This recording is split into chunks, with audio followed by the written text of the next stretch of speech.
ചോദ്യപേപ്പർ ചോർച്ചാ കേസ് പ്രതികളുടെ ജാമ്യാപേക്ഷ കോടതി ഇന്ന് പരിഗണിച്ചില്ല. കസ്റ്റഡി കാലാവധി പൂർത്തിയായ കേസിലെ പ്രതികളായ ഷുഹൈബ്, അബ്ദുൽ നാസർ എന്നിവരെ തിരികെ ജയിലിൽ അയച്ചു. ഷബീറിന്റെ വിശദാംശങ്ങളുമായി. ഷബീർ, മറ്റു വിശദാംശങ്ങൾ.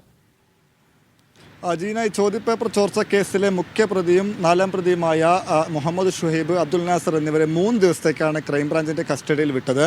ഇരുവരെയും കൊണ്ട് ക്രൈംബ്രാഞ്ച് പരമാവധി തെളിവ് ശേഖരിച്ചു. ഒപ്പം തന്നെ ചോദ്യം ചെയ്യൽ നടത്തി, വിശദമായ ചോദ്യം ചെയ്യൽ നടത്തി. നേരത്തെ ഷുഹൈബ് ഒപ്പം തന്നെ അബ്ദുൽ നാസർ അടക്കമുള്ളവരെ പ്രാഥമികമായ ചോദ്യം ചെയ്യലിന് ശേഷമാണ് റിമാൻഡ് ചെയ്തിരുന്നത്. ഇപ്പോൾ വിശദമായ ചോദ്യം ചെയ്യൽ പൂർത്തിയാക്കിയതിന് ശേഷമാണ് ഇരുവരെയും ഇന്ന് കോടതിയിൽ ഹാജരാക്കി വീണ്ടും ജയിലിലേക്ക് തിരികെ അയച്ചത്. ഈ 2 പ്രതികളും നേരത്തെ തന്നെ ജാമ്യാപേക്ഷ സമർപ്പിച്ചിരുന്നു. ഈ കസ്റ്റഡി അപേക്ഷയ്ക്ക് മുമ്പ് തന്നെ ജാമ്യാപേക്ഷ നൽകിയിരുന്നു. പക്ഷേ കോടതി ഇത് ഫയലിൽ സ്വീകരിച്ചിട്ടില്ല. അടുത്ത ദിവസം കോടതി ജാമ്യാപേക്ഷ കൂടി പരിഗണിക്കുമെന്നാണ് നമ്മൾ മനസ്സിലാക്കുന്നത്. കേസിൽ ഇതുവരെ 4 പ്രതികളാണ് ക്രൈംബ്രാഞ്ചിൻ്റെ പിടിയിലായത്. ഈ ഷുഹൈബ് ഒപ്പം തന്നെ അബ്ദുൽ നാസർ കൂടാതെ MS സൊല്യൂഷൻസിലെ അധ്യാപകരായ ഫഹദ്, ജിഷ്ണു എന്നിവരാണ് ക്രൈംബ്രാഞ്ച് അറസ്റ്റ് ചെയ്തത്.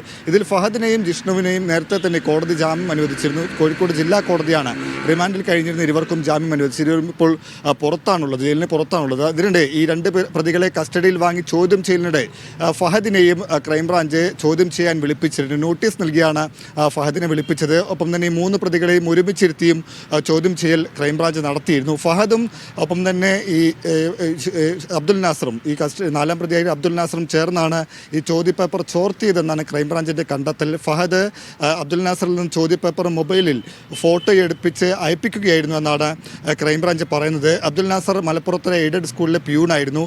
ഈ സ്കൂളിൽ വന്ന ചോദ്യപേപ്പർ മൊബൈലിൽ ഫോട്ടോ എടുത്ത് ഫഹദിന് അയച്ചു നൽകിയെന്നാണ് ക്രൈംബ്രാഞ്ച് കണ്ടെത്തിയിരിക്കുന്നത്. അതുമായി ബന്ധപ്പെട്ട് വിശദമായി ഇരുവരുടെയും ചോദ്യം ചെയ്യൽ ക്രൈംബ്രാഞ്ച് നടത്തിയിട്ടുണ്ട്. ഇതോടൊപ്പം തന്നെയാണ് ഈ പ്രതികൾ തമ്മിലുള്ള ഈ സാമ്പത്തിക ഇടപാടുകളടക്കം ക്രൈംബ്രാഞ്ച് പരിശോധിച്ചിരുന്നു. അതിനുശേഷമാണ് ഈ തെളിവെടുപ്പും ചോദ്യം ചെയ്യലും പൂർത്തിയായതിനു ശേഷമാണ് ഇരുവരെയും ഈ കോടതിയിൽ ഹാജരാക്കി തിരികെ ജയിലിലേക്ക് അയച്ചിട്ടുള്ള. ആവശ്യമെങ്കിൽ ഇനിയും ഇവരെ മാത്രമല്ല മറ്റുള്ളവരെ ചോദ്യം ചെയ്യാനും വിളിപ്പിക്കും. ഈ 2 പ്രതികളെ കസ്റ്റഡിയിൽ വാങ്ങുമെന്നാണ് ക്രൈംബ്രാഞ്ച് ഉദ്യോഗസ്ഥർ അറിയിക്കുന്നത്. എന്തായാലും അടുത്ത ദിവസം തന്നെ 2 പേരുടെയും ജാമ്യാപേക്ഷ പരിഗണിക്കാൻ സാധ്യതയുണ്ട്. ജീന.